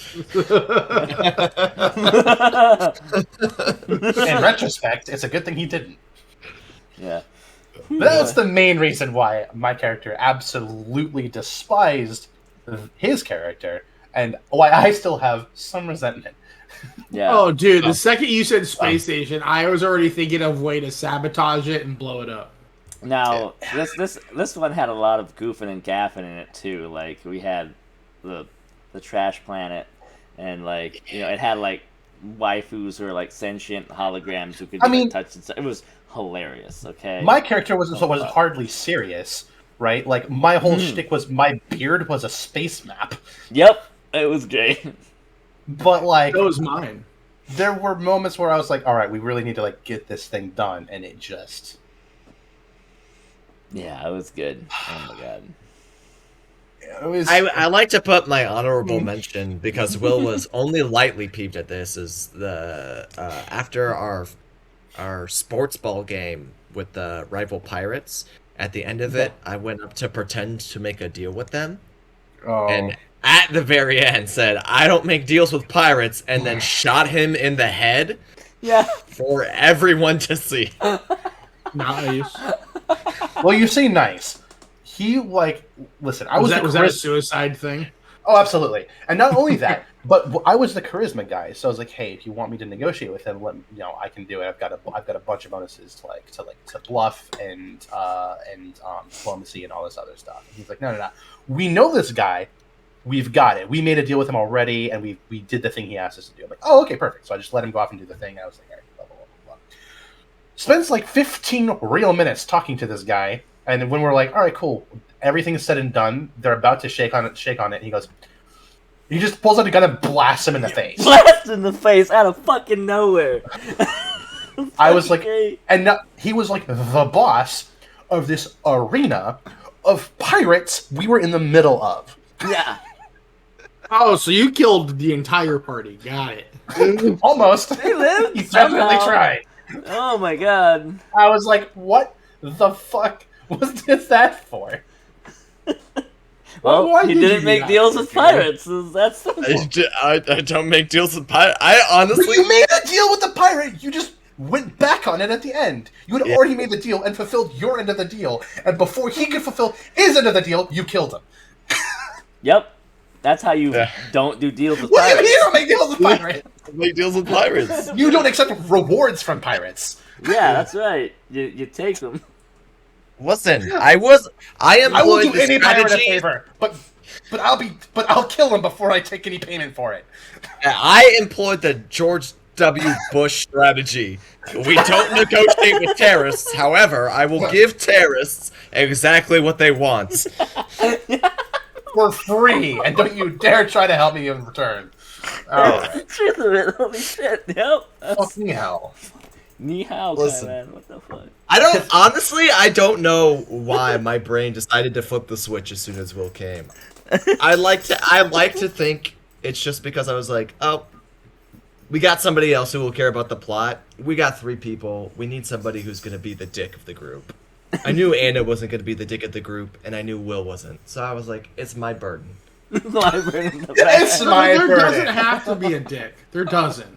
There doesn't. He goes, it's But in my all my burden. experience to that Flips a point, switch and Yep. starts giggling like an evil, starts giggling like a evil goblin who just got access to 32,000 pounds of plastic explosives. Yeah. Oh, so Gavin. Got it. Yeah. yeah. Yeah. Oh yeah, no, he turned it. He went full Gavin mode in that. Yeah, it was great. Dude. Made it. It And the made problem my with the work- the torturing work- of him with his home planet worth it. Like I was like, maybe that's too far and stuff, but then after that I was like, yeah, no, gremlin mode activate, got it. I mean, there wasn't 4 people to balance out his insanity. There was just me and Anna. Yeah, it Yeah. was great. I Yeah. had so Well, much thank fun you with for that not shit. doing this again, Joey. Yeah. Oh, Thank you for being sensible during our. He got it out of it. I like to hope that he got it out of his system. I would like to think, since I mean, I don't know. I would have to ask my fellow players and DMs since then, i.e., you and Sky. But I would like to think that I got it out of my system. I think I that think you did. I'm just thinking and hoping that maybe it's just gone dormant because we have Jonathan and Gavin and they're It's chaotically fulfilled. stupid enough for everything. So here's the thing, right? That rat guy was not just unbelievably selfish, but extremely chaotic. Joey has played evil characters since then, but he has not played pure chaos to the extent he is capable of since then. No, that character was chaotic, evil for good I'm kind of purposes. scared. loved I it. don't want to see that. Oh my god. Don't worry. It'll probably, most likely, never happen again. Oh Good. my god, it was good. Holy shit. But yeah, Gavin my likes, favorite- Gavin likes to think of himself as the chaos master at the table, and he is amongst you guys. But Joey and I are fully capable of going so much further off the deep end than he can even dream of. Yeah, your gremlin We modes are just high. don't, because if we do, nothing's going to get done. Yeah. We used to be able to do that when Sky was here, Yeah, from time to time you could have your because moments. Sky could manage it, right? Oh boy. Yeah. Let's see here. Let's see here. Let's talk my D&D stuff real quick. I'll kind of Yeah, go for blaze it. through mine a bit because, like, I think I talked about it on another episode. I don't know. I was tired. I made it. All right. First time playing D&D. All right. My dad and his buddies and my mom are playing D&D at the table and stuff like that. Bada bing, bada boom. They had the character creator thing loaded up on the computer that they made. So I'm like, cool. So I'm like, all right, I go up there, I make a character real fast. I make one of the most stereotypical characters ever, and I had no idea that it was a stereotype. I made elf, ranger, cool, go play. And I popped in, and they were in the middle of some fucking tower. I was in the middle of their campaign thing. So like, there's this tower that's like, 50 miles high or whatever, and all throughout this tower are skeletons just forming and forming and forming, and like to where they've taken over like 16 different countrysides worth of area to just keep coming out of it. So all these different heroes have like reached for this tower and are like fighting to be the one who finally ends it and stuff. So they're all just working together and they're there. So they're all fighting all these skeletons and shit. And I'm there, all of a sudden, like, I'm just part of one of the other hero teams, and just, like, having one of the last people alive of it or whatever. So I'm there, I'm shooting fucking skeletons and shit, I'm having a good time, blah, blah, blah. We're fighting, we're killing some skeletons. I get sick of this character. Like, because I'm looking at these other things now while I'm playing and stuff, and doing the things. While I'm waiting my turn, I'm looking at stuff.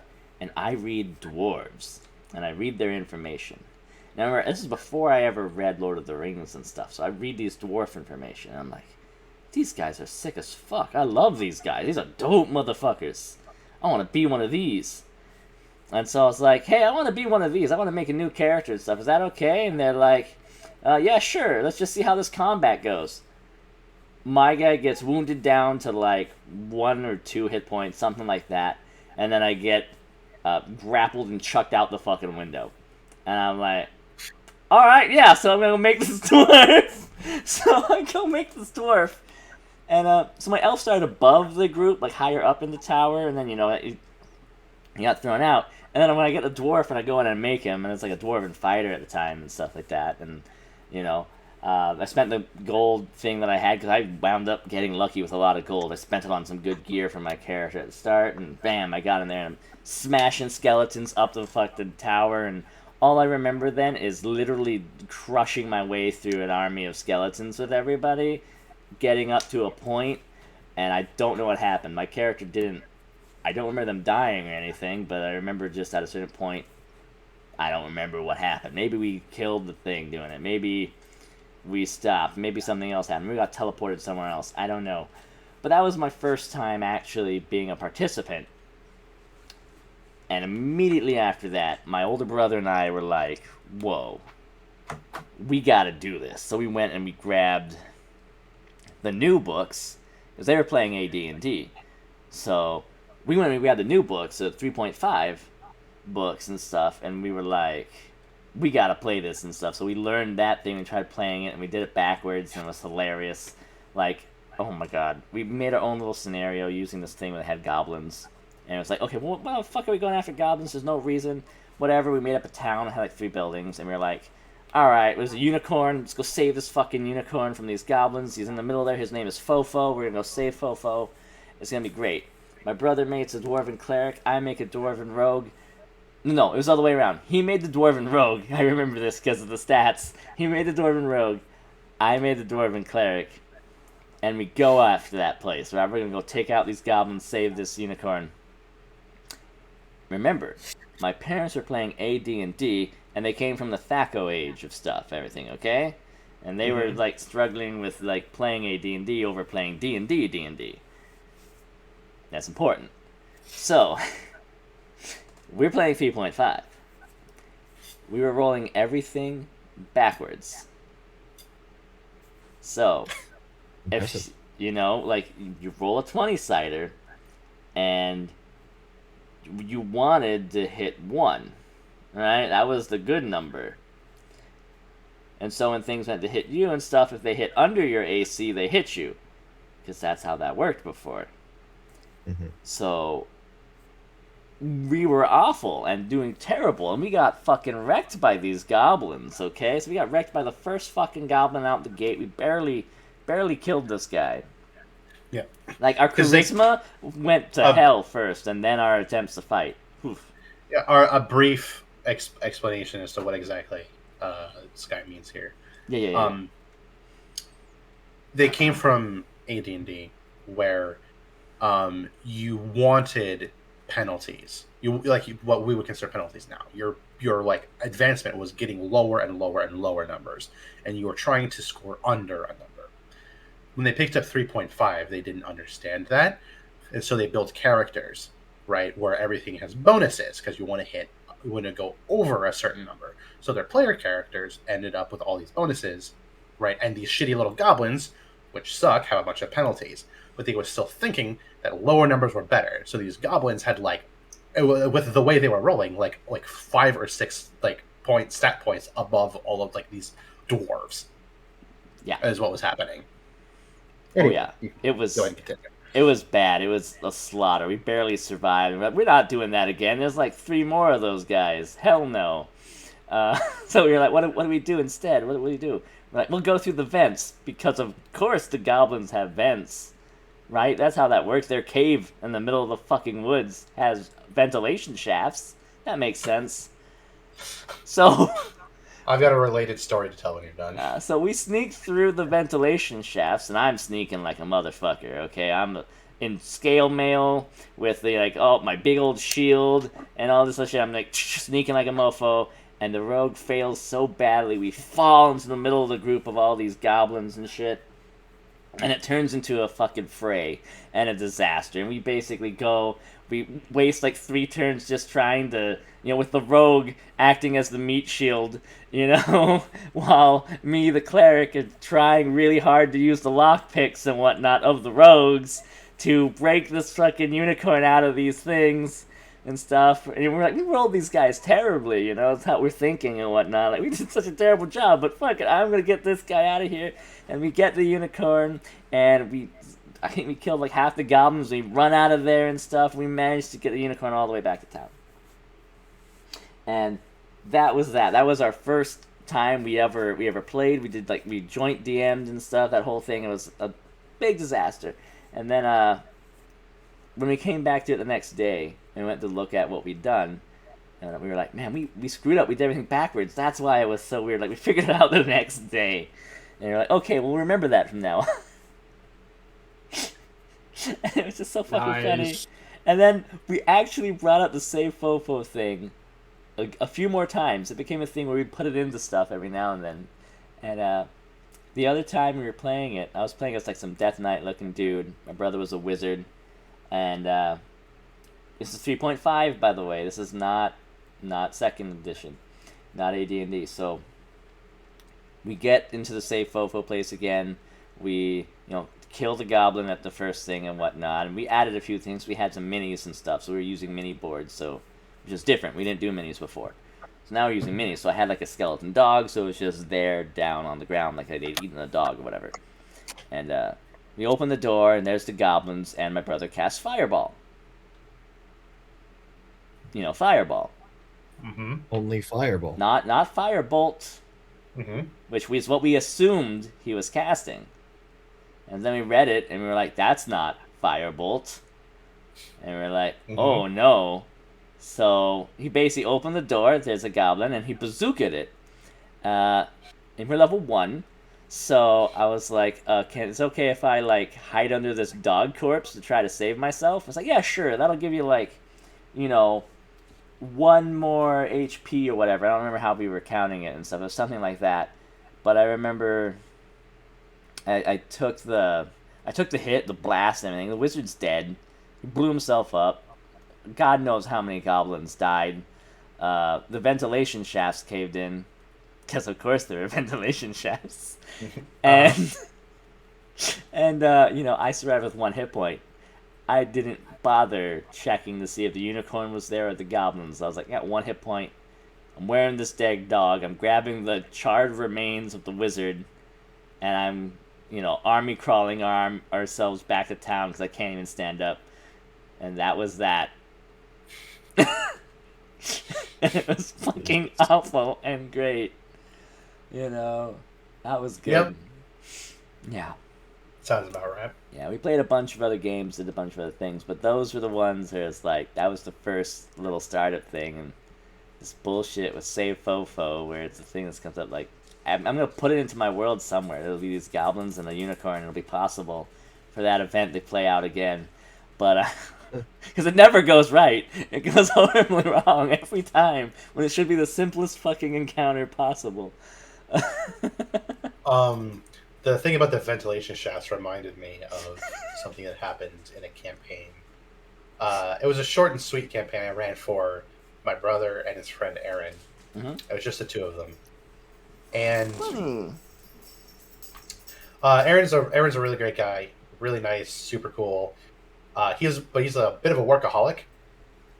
So oftentimes he'd show up to session and he'd be like exhausted because he's been working like 11 days in a row, like 12-hour days, doing like 3 different jobs, and like also in the middle of construction on his own house. So he'd like show up exhausted out of his gourd. Well, we were sitting down at a table, and like they were trying to get into this warehouse, right? This warehouse had a couple of basic magical defenses and a small automated army on the inside. It wasn't anything huge because there was only 2 of them. And Aaron's playing this Aarakocra, and he's like half falling asleep. And he's asking questions about the warehouse. I keep answering him. He's been asking like the same question over and over again. He's like, can I see inside? I'm like, yeah, the main like warehouse door is open. It's huge. There's this huge opening. You can see that there's these like magical runes set up as defense, and like these automatons walking around moving big like crates of stuff. They don't look hostile, but they have weapons on them, so they can probably do something. And he's like, okay. Are there any windows? Like, there's no windows in the entire warehouse at all. He's like, okay. I fly up to the roof. Right? So he's playing Aarakocra, so he flies up to the roof. Yeah. And he's like, all right, I'm on the roof. I'm like, yeah. He's like, okay, got it. And then, so Colin starts asking some questions, because clearly Aaron's not going to be of any help. And Colin's like planning all this stuff out. He's talking to like some NPC they have with them, making plans and all this stuff. And Aaron nods off. He passes out. He's like snoring. Or like, it kind of sucks. So that's right. We'll wrap this up, and we'll probably start it again next time. And he's like, so Colin's making all these plans, getting things ready, so that by next time when Aaron's a little bit more awake, they can get right into it, and everything will be ready to go. After about 5 or 6 minutes, of making plans, Aaron wakes up, stares me dead in the eyes, and goes, "I'm in." And I was like, "In where?" He's like, "I'm in. I've opened the door." I was like, "The doors was already open." He's like, "No, you don't understand. I hacked into the system." I was like, "Aaron, what the hell are you talking about?" He's like, I hacked into the system, and I opened the door on the roof." I was like, "There was no door on the roof. There are no systems to hack. You're in D&D. There are no electronics. What are you talking about?" And he looks at me and goes, "Oh my god, I dreamed that whole thing." I was like, "All right, I think we're gonna wrap there for tonight, Aaron. You need to go get some sleep." He's like, he just had this look on his face, like someone had told him like his entire family was actually holograms. It was like his entire world was evaporating around him. He's like, I thought I hacked into the computer." I was like, "Aaron, I hate to tell you this, but there was no computer." There never was any computer. I was like, "Aaron, what the fuck are you talking about?" Aaron, computers aren't real. Funniest things I've ever seen anyone do in a D&D. He dreamed that I narrated him through hacking into a computer like Fallout style. Nice. And he opened the door on the roof that didn't exist. Oh my god. I was like, what? What are you doing? Hey, at least his mind was in the game. Yeah. It was. He was in it. Aaron was is a great player. He was one of my favorites. Um, that was one of those campaigns where like I just kind of like knew that Colin was half of it, so I planned the campaign accordingly. And so the power level scaling was drastic. Um, so the campaign wasn't all that long. It was only like 4 months maybe of play. But I had written the entire plot in one evening. Um, and I kept giving them massive power increases, sending them to faraway places, like even further away places, fighting even more powerful like enemies and doing crazier stuff and crazier stuff. Until eventually, at the end of the campaign, they were like fighting a god, and like and what are they called? What are the things that are bigger than purple worms that like eat planets? Oh, what are they called? Astral dreadnoughts. Yeah, The horrors. they're like star spawn star worms or something. It's I've basically a not tried purple that. worm, but scaled up to like Space. snack on asteroids and consume planets. Yeah. Well, Like- I was like, they wanted to do a lot of exploration, so I took them across a bunch of different continents on Abertoro, right? So they started in Faerun, and I kind of just hopped them around places. Most of those continents haven't been printed in fifth edition at all, so I had to kind of use older information and stuff. But there is a continent called Azteca, I believe it's called, or something or something close to that, and it's basically like a very Aztec-y, like South American, like ancient like place full of absolutely gigantic bugs who you can talk to, and volcanoes and jungles and stuff. Yeah. And according to lore that I was reading, like on these wikis about stuff that happened in older editions, there was one of those star worms that was dormant. It had tried to eat the planet, and like the local bug people had gotten together and like managed to like cast this big spell on it to put it to sleep. And now they lived on top of it, recasting that spell like every year to keep it asleep so it didn't destroy the planet. So for like the final fight, I wanted it to be truly epic. So not only were they like fighting a god, but that god woke up that worm in an attempt to destroy the planet. And by this point of the campaign, they had taken down a spelljammer ship, and so Hell yeah. Colin, playing this treant, had chopped his arm off and replaced it with a giant laser cannon. And he got rid of the battery pack and just like grew his roots through the laser cannon. And because he was a treant, he decided to make it solar powered. So Yeah, like, makes sense. so I was like, I'll allow it. Again, it was a crazy campaign. So his leaves like powered this laser cannon, and he was also like he had grown multiple size categories and was wielding a legendary two-handed axe made for the giants, and his fourth arm held up a piece of spaceship plating as a shield, and he was like wandering around with this laser cannon massive shield and giant axe, and it's as a god level boon at some point he had grafted him. He had gotten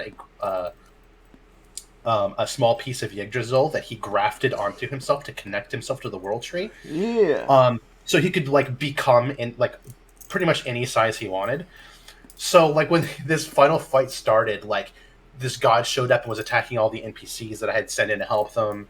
And like Aaron was with all the NPCs trying to find this god, and this star worm like emerges, and they can open portals to and from the astral plane whenever they want to. So it was like it would like rose up out of the ground and into the sky, and a portal opened in front of it, and it was started going into the portal, and it came out of another portal and into another portal, and was like in a bunch of places in the sky all at once.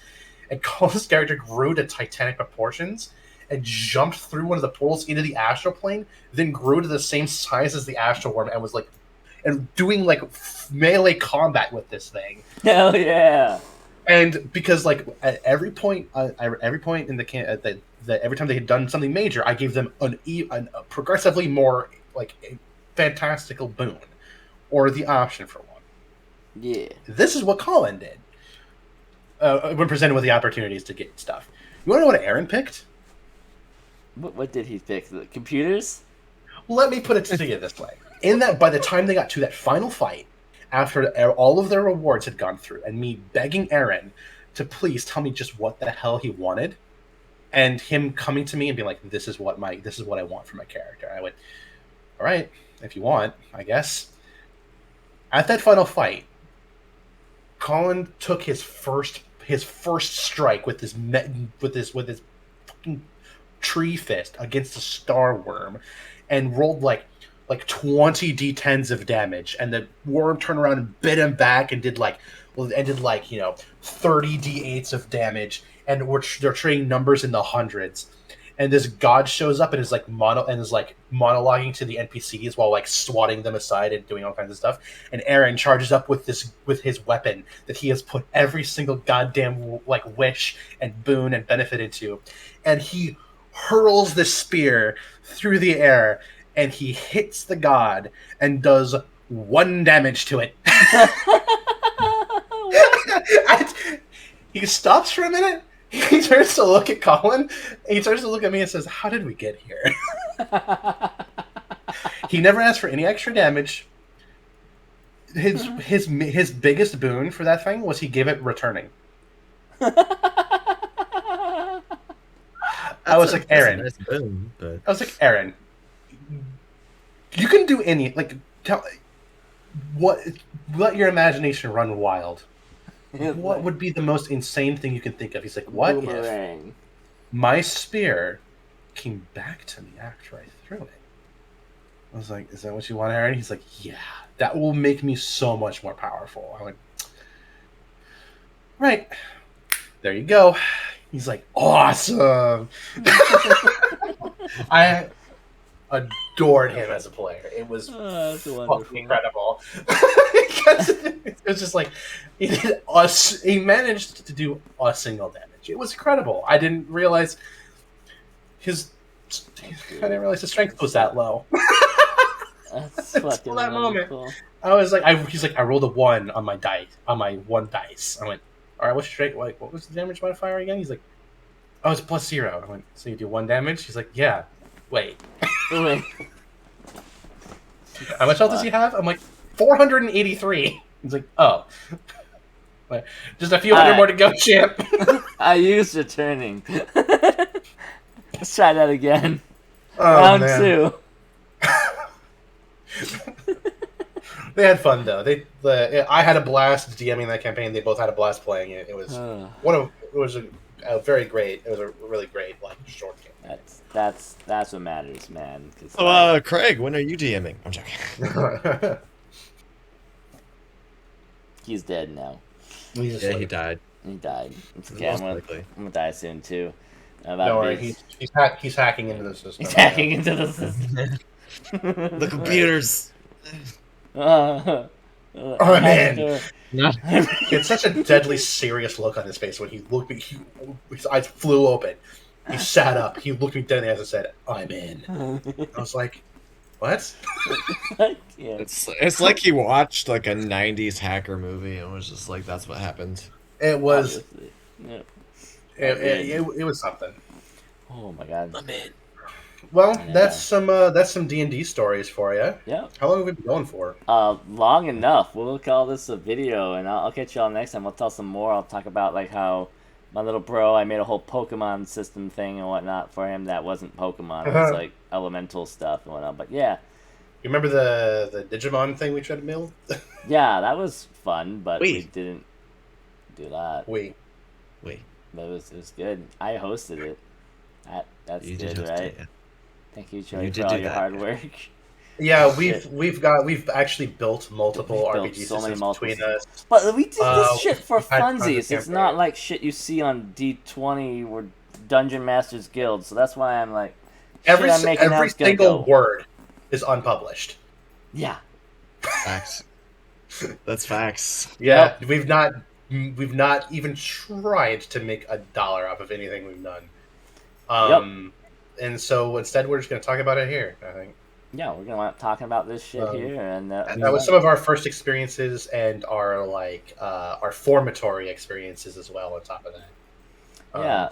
I guess maybe next time or something, we'll do something about systems we've done and made and stuff like that, or ones we tried to make that didn't work out and all that other fun stuff. think it could be a fun Yeah. episode in and of itself. Yeah. Yeah. We've played a lot of different systems at this point. We like some more than others. So Yeah, one-page RPGs are great. Play some. Yeah, let's go. Let's go. Yeah, that could be a whole episode in and of itself, too, talking about those. Bro, Honey Heist, let's go. Or The Witch is Dead. The Witch is Dead was so Witch fun, is guys. Dead Anyways, was so fucking good. yeah. I was a psychopath. Yes! I You roleplayed all as were me. psychopaths. Oh, yeah. You all. Can't wait to fucking talk about that one. That's gonna be good. That kind of went, yeah. Honestly, that's probably been my favorite thing that I've ever GM'd. Was that? That was probably I didn't do too much, honestly, in there, but damn, I had fun. That was I'm glad. so fucking fun. Dude, it was so much fun. I absolutely love that, and yeah, you said we could talk about that at some other time. Oh yeah, we Yeah, definitely will. we've got lots. Yeah, we got lots of systems we can talk about. Yeah. Some of which you can't find on the internet because they're in my Google Docs. Yeah. Yeah. Fuck yeah. All right. Yeah. Well, Thank you, everybody. Yep. Thank you. Bye. Have a great day. Thank you for joining us. Like and subscribe. Definitely catch us on the next time we have a big meetup one. Bye now. Yeah, like and subscribe to someone better and more successful than us, please. Thank you. Also go and Yeah, and subscribe to Damage Received because sometimes we do stuff there. Oh, It's been a little I'm bit. but plugging now the that- Twitch channel. Oh yeah, you have a Twitch channel. That's right. Go ahead, plug. Oh, that is my plug. My plug is that I'm plugging my Twitch channel right now. Yep, I'm not there gonna you tell anybody the name. go. Hunt for it. Yeah. Bastards. Yeah. I expect Sky to already have followed me by now, even though I totally know he hasn't. But hey, I didn't know you had a Twitch. I just need to click the Just buttons. now. And yeah, Oh, to be it's stuck fair, there. I started like literally last week. Oh, Okay, I don't even think Okay. you've seen many of my videos yet for this podcast channel thing that I got either. Well, I I also started this week. Yeah, but listen. I've been gone. I was busy, and then I was gone. Okay. Yeah. I just literally when you said, "Hey, is anyone free?" I had been here for 5 minutes. Yeah, Not even, dude. dude. That's great. Yeah, so you give me a little bit of slack.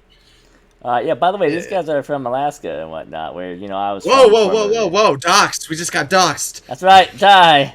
Nice. Dude. There's only 6 people in Alaska. You've met half We just of them got now. doxed. Yeah, we're 3 of them.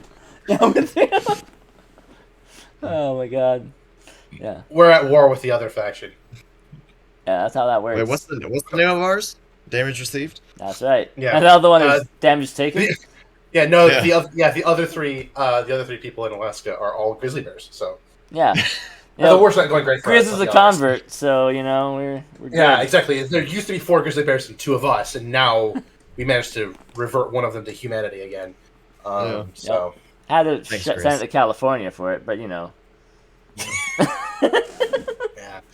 yeah. Next time around, we should ask Craig what his opinions are on California. Oh God, no.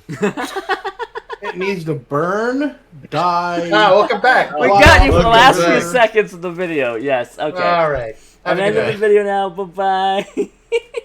Holy shit.